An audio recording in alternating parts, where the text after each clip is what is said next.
Hello students, welcome to my YouTube channel special academy. आप सभी का हमारे इस चैनल पर स्वागत है। स्टूडेंट्स, जैसा कि आप सभी को पता है कि हम हिंदी साहित्य का अध्ययन कर रहे हैं और साथ साथ में हम सामान्य हिंदी के बारे में भी डिस्कस कर रहे हैं। और आज का जो हमारा टॉपिक है वो है प्रयोगवाद प्रयोगवाद एवं लंबी कविता। तो स्टूडेंट्स, स्टार्ट करते हैं हमारा आज का सेशन। हमारे पास पहला प्रश्न है, प्रयोगवादी काव्यधारा का प्रारंभ किस सप्तक के प्रकाशन से होता है? तो हमारे पास ऑप्शन नंबर ए है दूसरा सप्तक, बी है तार सप्तक, सी है दोनों और डी है इनमें से कोई नहीं। और स्टूडेंट्स, आप सभी बताइएगा कि आपके कितने क्वेश्चन सही हुए। तो इसका जो राइट आंसर होगा वो होगा तार सप्तक। प्रयोगवादी काव्यधारा का जो प्रारंभ है वो किस सप्तक से के प्रकाशन से होता है? तो वो है तार सप्तक। हमारे पास नेक्स्ट क्वेश्चन है, तार सप्तक का प्रकाशन वर्ष क्या है? हमारे पास ऑप्शन नंबर ए है 1943, 1947, 1951 या 1940। तो तार सप्तक का जो प्रकाशन वर्ष है वो है 1943। नेक्स्ट क्वेश्चन है, तार सप्तक के कौन सा कवि सम्मिलित नहीं है? तो हमारे पास ऑप्शन नंबर ए है भारत भूषण अग्रवाल, बी है मुक्तिबोध, सी है नेमिचंद्र जैन और डी है रघुवीर सहाय। तो तार सप्तक के कौन सा यहाँ पर कवि सम्मिलित नहीं है? तो वो है रघुवीर सहाय जी। और तार सप्तक के जो कवि हैं वो हैं अज्ञेय, रामविलास शर्मा, गजानन माधव मुक्तिबोध, प्रभाकर माचवे, नेमिचंद्र जैन, गिरिजा कुमार माथुर और भारत भूषण अग्रवाल। ये हैं तार सप्तक के कवि। और तार सप्तक का जो यहाँ पर प्रकाशन वर्ष है वो है 1943 और इसके संपादक कौन है? वो है अज्ञेय जी। नेक्स्ट क्वेश्चन है, हरी घास पर क्षण भर शीर्षक काव्य संकलन के रचयिता कौन है? हमारे पास ऑप्शन नंबर ए है दिनकर जी, बी है निराला, सी है अज्ञेय या डी है पंत जी। तो हरी घास पर क्षण भर शीर्षक काव्य संकलन के जो रचयिता है वो है अज्ञेय जी। हमारा नेक्स्ट क्वेश्चन है, कौन सा काव्य संग्रह जो है तो अज्ञेय का नहीं है? तो हमारे पास यहाँ पर ऑप्शन नंबर ए है हरी घास पर क्षण भर, बी है हरियो करुणामय प्रभा, सी है सीढ़ियों पर धूप और डी है आंगन के पार द्वार। तो कौन सा संग्रह काव्य संग्रह जो है तो अज्ञेय का नहीं है? वो है सीढ़ियों पर धूप। और ये जो काव्य संग्रह है ये किसका है? ये है रघुवीर सहाय जी का। रघुवीर सहाय जी का ये काव्य संग्रह है। और ये आपको ध्यान में रखने हैं, हरी घास पर क्षण भर, अरियो करुणामयी प्रभा और आंगन के पार द्वार। ये जो काव्य संग्रह हैं ये किसके हैं? ये हैं अज्ञेय जी के काव्य संग्रह हैं। नेक्स्ट क्वेश्चन है, अज्ञेय की असाध्य वीणा किस प्रकार की काव्य कृति है? हमारे पास ऑप्शन नंबर ए है खंड काव्य, बी है प्रबंध काव्य, सी है महाकाव्य और डी है प्रलंब या लंबी कविता। तो अज्ञेय की असाध्य वीणा किस प्रकार की काव्य कृति है? तो हमारा जो ऑप्शन नंबर डी है वो सही हो जाएगा, प्रलंब या लंबी कविता। नेक्स्ट क्वेश्चन है, प्रयोगवाद को पुष्ट करने वाली पत्रिका कौन थी? तो हमारे पास ऑप्शन नंबर ए है प्रतीक, बी है सरस्वती, सी है विशाल भारत और डी है हंस। तो प्रयोगवाद को पुष्ट करने वाली जो पत्रिका है वो है प्रतीक पत्रिका। नेक्स्ट क्वेश्चन है, प्रयोगवाद की कालावधि क्या है? जो प्रयोगवाद की समय सीमा है वो क्या है? तो हमारे पास ऑप्शन नंबर ए है 1943 से 1953, बी है 1940 से 1950, सी है 1947 से 1953 और डी है इनमें से कोई नहीं। तो प्रयोगवाद की जो कालावधि है वो है 1943 से 1953। ऑप्शन नंबर ए हमारा सही हो जाएगा। नेक्स्ट क्वेश्चन है, हिंदी में प्रयोगवाद के जनक माने जाते हैं। तो कौन माने जाते हैं हिंदी में प्रयोगवाद के जनक? हमारे पास ऑप्शन नंबर ए है गिरिजा कुमार माथुर, बी है अज्ञेय, सी है धर्मवीर भारती और डी है जगदीश गुप्त जी। तो हिंदी में प्रयोगवाद के जो जनक हैं वो हैं अज्ञेय जी। ऑप्शन नंबर बी हमारा सही हो जाएगा। नेक्स्ट है, तार सप्तक में कितने कवियों की रचनाओं को संकलित किया गया है? तो हमारे पास ऑप्शन नंबर ए है 6, बी है 5, सी है 7 और डी है 27। तो तार सप्तक में कितने कवियों की रचनाओं को संकलित किया गया है? तो वो है option number C 7। Next question है, प्रयोगवाद शब्द का जो प्रयोग है वो सबसे पहले किसने किया? तो हमारे पास ऑप्शन नंबर ए है अज्ञेय जी, नंद दुलारे वाजपेयी, सी है नामवर सिंह और डी है धर्मवीर भारती जी।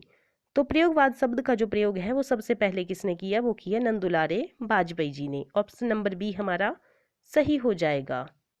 नेक्स्ट क्वेश्चन है, प्रयोगवाद प्रयोगवाद कोई बाद नहीं, प्रयोग अपने आप में इष्ट नहीं है, वह साधन है। ये जो कथन है वो किसका है? हमारे पास ऑप्शन नंबर ए है अज्ञेय जी, बी है प्रभाकर माचवे, सी है मुक्तिबोध और डी है रघुवीर सहाय जी।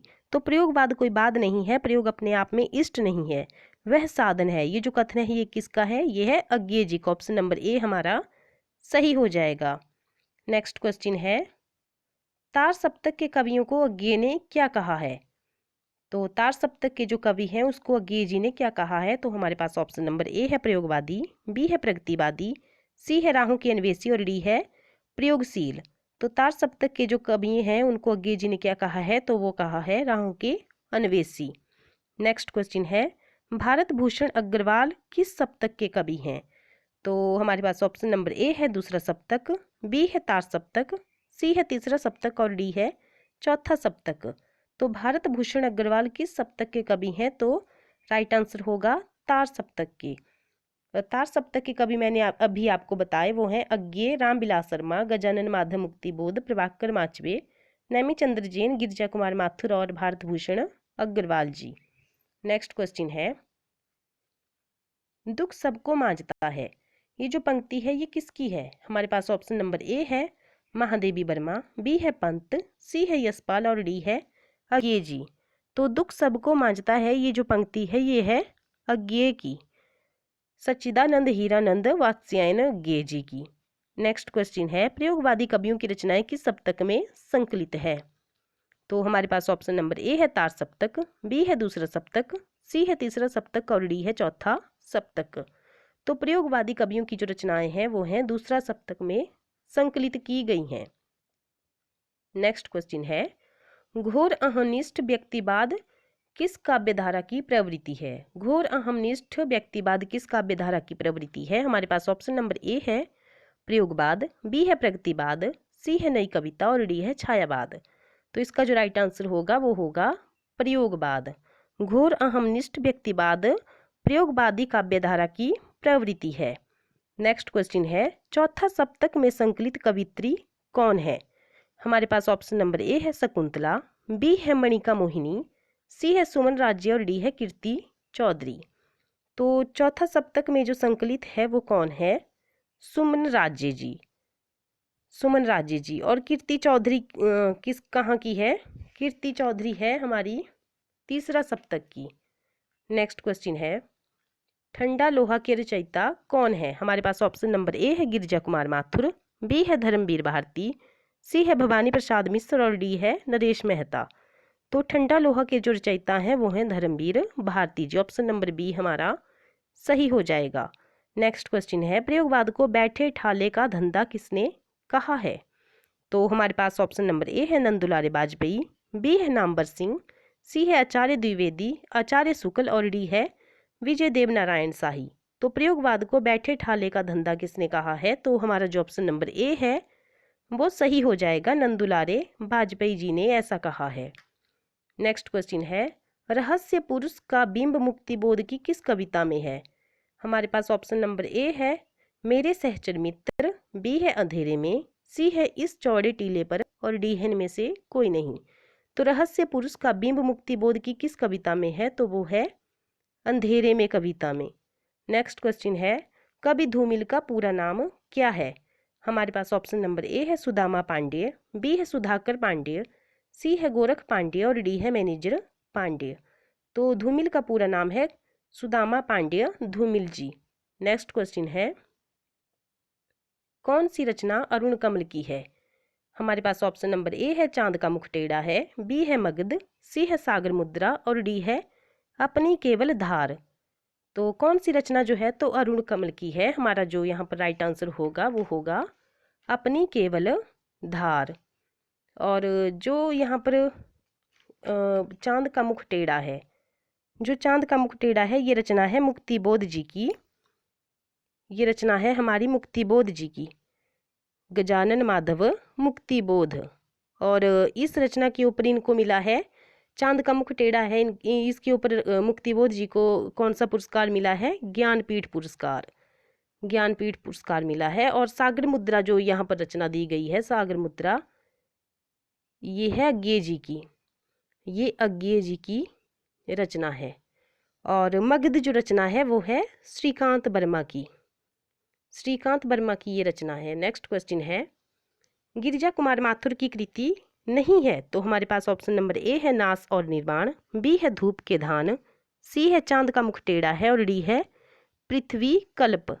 तो गिरिजा कुमार माथुर की काव्य कृति कौन सी नहीं है? तो वो है चांद का मुख टेढ़ा है।